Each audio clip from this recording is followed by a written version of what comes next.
probably the most pronounced part of my record is that I do try to work across the aisle. I think folks in our community are not really interested in partisanship and partisan bickering.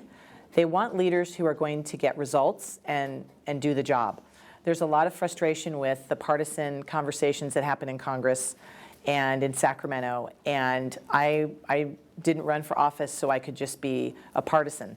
I ran to get things done. And so I do reach across the aisle when there's areas that we have common ground. I actually think that's important to do. And I think that's something that I hope will be a model for others. And we could use a lot more bipartisanship in Sacramento.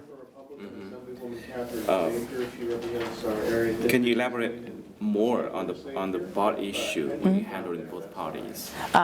Well, it's going to take a few years, first of all, for both parties to support ending BART strikes. I think a lot of my colleagues on my side of the aisle, Republicans, already believe it's unfair for BART to strike. And many Democratic colleagues are very traditionally aligned with traditional labor interests and don't want to do anything that takes away the power to strike. But the reality is it's a public health and safety issue. And so I work on educating my colleagues on both sides of the aisle.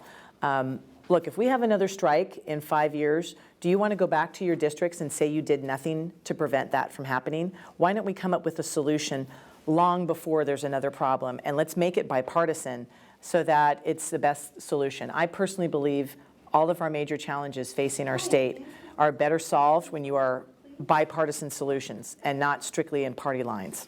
We cannot solve and address the problems facing our state right now if we are divided. It's the same thing on partisanship. If we're only going to fight partisan battles, if Democrats are going to oppose everything that's a Republican idea, and Republicans are going to oppose every Democratic idea, and that's all we do is bicker on partisan lines, we will not get things done. And what little we do get done will be very small because you can't get very much done if you're only going to do partisanship. I think that's important to remember. How to resolve that? Well, you start by being someone who is willing to be independent from party lines. I am a lifelong member of my political party, but I work across the aisle. And I really try to work in a bipartisan way, even when I take a lot of heat. I take a lot of pressure and criticism for doing that from people who are traditional partisans. Why aren't you being loyal to the party and following the doctrine? And that's because I think sometimes good ideas can come from the other side. You have to have more people in leadership who are willing to break from their party lines, not by criticizing, but by recognizing a good idea coming from someone else and be willing to work on it. I just think that's essential for us going forward. And it starts by leading by example, including in your campaign. You have to start by the way you conduct your campaign.